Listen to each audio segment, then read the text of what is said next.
So a little over 4 years ago, I created on my personal channel a fragrance basics, fragrance 101 type of video that was designed to help people make better decisions when buying perfumes and fragrances, and also make better use of it when they do buy it, how to make it last longer, how to make it smell better.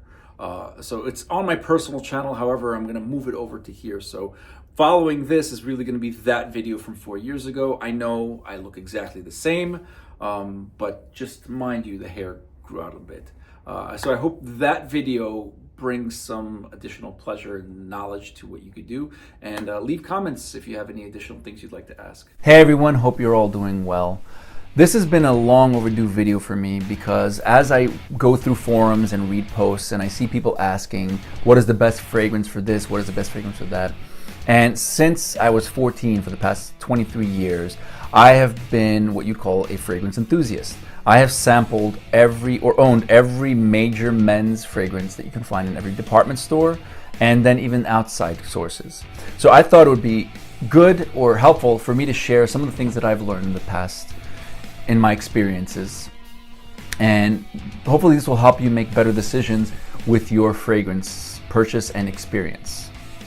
So I think it's important to understand what it is that's causing us to smell fragrances. So scent is detected from molecules in the atmosphere. Like a good example is when you're cooking. You know, when things are heated, those molecules are sent into the atmosphere, into the environment, and they're sent out really quickly because heat makes things go fast. And our nose picks it up and our olfactory senses register this as scent in our brain. Perfumes function in kind of the same way. If you think about our body as our heat generator or as our own frying pan, what happens is oils on our skin, when we spray it on, oils on our skin evaporate. We heat them up and they're sent out into the atmosphere, and other people pick this up and they detect it as scent. This is also important to know that if it's going into the atmosphere, then the atmosphere itself, the climate itself, does make an impact on how we smell things. If it's hot or if it's cold or if it's humid, this will change how we pick up the scent. Because if it's too cold outside, a fragrance that's weak won't be picked up as well. How are fragrances made? Fragrances are made by obtaining ingredients from the environment, either through oils or through other sources, maybe even a lab. Things like flowers, rose, hibiscus. They take these flowers, they squeeze them out, and they obtain the essence of the scent through an oil. There are also places like amber. They take the essence of that. There are some ingredients that you find even in animals, things like musk or ambergris, which is something you get from sperm whales. It's commonly used in many popular fragrances, and you should probably look up where you're getting it from. But that doesn't detract from the smell itself, because when these ingredients are combined, they create what's called a signature or an accord. This is the scent that you're commonly familiar with, and the designer of the scent is trying to tell a story. Now, stories have a beginning, a middle, and an end. These are commonly known as top notes, mid notes or heart notes, and then base notes. So a fragrance that is linear will pretty much stay the same from the top notes all the way until it gets to the base notes. A fragrance that's more complex, it'll go from one top note and change into something different at the base note. Depending on what you want your fragrance to do for you is what you want to aim for. If you want something complex or you want something linear, that's for you to decide, because you want to make fragrances an expression of your personality. You want to make it an accessory and not just something you put on. After the designers combine these fragrances, the concentration of this oil is put into what's called a formula. And this formula is mixed in with another base, usually to deliver the fragrance, and that's usually alcohol.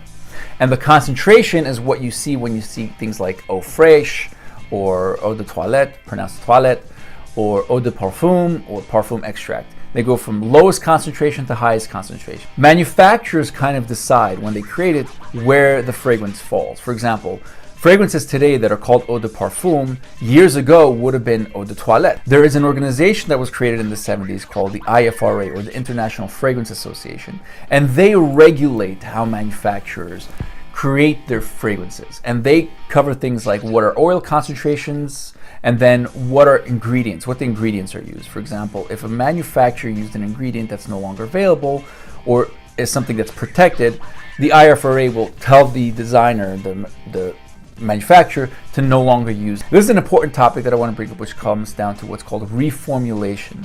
You ever get a fragrance that you bought years ago and you finally use it all up, and then you go and buy it again, and suddenly you just detect that it's something else, something different, something's wrong about it. It's either weaker or even stronger, or just smells different. What the manufacturer did is reformulated the original fragrance. This happens quite a lot because the IFRA says that the ingredients that you use can no longer be used. So the manufacturer goes back to the original formula and tries to substitute the ingredients with something else. For all intents and purposes, the fragrance is the same, but it's no longer performing in the same way. With that, I want to talk about fragrance performance. Performance is just how the fragrance works overall. And there are three concepts you want to remember. There's projection, longevity, and sillage. Projection is just how far a person is before you can smell whatever fragrance they're wearing. If you can smell it from 10 feet away, this is something called the beast mode. If you can only smell the fragrance when the other person's nose is on the skin, that's called a skin scent. Projection is something you want to keep in mind for, especially going back to climate. A beastly projection will be crazy in the summer, but it'll be normal in the winter because, again, the fragrance has to push through a lot of cold air. The other thing you want to remember is longevity. Longevity is just how long the fragrance lasts before it disappears, whether it's on your skin or on your clothes. If it lasts for 3 hours, 4 hours, 5 hours, 10 hours. And it doesn't matter if it's eau de toilette parfum or a parfum extract. You need to practice. You need to experiment with these because some eau de parfums don't last as long as eau de toilette and vice versa. So you need to really check the notes and you have to test it on yourself because of how it blends in with your body chemistry. Sillage is a term that we use for the lingering scent that you leave when you walk by someone. So if somebody walks by you and there's this trail of fragrance, that's called sillage. Performance is important because you have to decide what you want your fragrance to do. If you're in the office, you might not want something that's projecting so strongly, but maybe you do want something that has longevity. Or if you're in a place where you're only going to be there for 2 hours, maybe you do want something that's low longevity but strong projection. You have to experiment with your fragrances and how they work with your skin. So that way you determine what you want it to do. Another concept you want to know is the difference between designer fragrances and niche fragrances. Not that either is better or worse, but what designer fragrances are is a fragrance that you normally find in a department store made by a company that makes other things like clothing, shoes, purses. Fragrances are just a part of their line. Niche fragrances are made by companies that only really focus on fragrances. Designer fragrances are commonly known as Polo, Calvin Klein, Tom Ford, Versace. Niche fragrances, and one of the most popular niche fragrances that are known, you could be Creed, but there are other niche fragrances that you could find. Things like Parfums de Marly or Mancera or Maison Francis Jeanne. These are commonly known as niche fragrances. And where you'll find them is not in Sephora or Macy's, but you'd probably be better finding them in Bergdorf Goodman or Neiman Marcus. Look for boutiques. Look for common boutiques that sell these fragrances just alone. So here are a couple of tips that I think will help you with your fragrance purchase, but also your fragrance experience. Do not blind buy. Blind buy is what happens when you buy a fragrance without trying it on yourself. You haven't experimented with it. You just either look at on paper or the notes, or you've smelt it on someone else and you think it'll work for you. Do not blind buy. My suggestion to you is to experiment and to practice and to give the fragrance some time to work on you. A good suggestion is to go to Amazon and get a bunch of these things called 2 ml plastic atomizers. When you go to a store and you find a fragrance that you like, keep those atomizers on you, spray them into the bottle, close it up, and then make believe, try it out as if you own the fragrance and see if you love it or if you hate it or if it doesn't work with your body chemistry at all. So try it out before you buy it. Also, it's important to apply to the right places. You want to apply in areas that are in direct contact with your skin because that's going to be the strongest place of heat generation. It's also going to allow the fragrance to blend with your body chemistry. I don't suggest rubbing it in because what you just want to do is just spray it and let it leave. Let the molecules, let the ingredients just sit there as they were intended to be. So don't rub. Also, do not apply it in places where you're going to be moving a lot.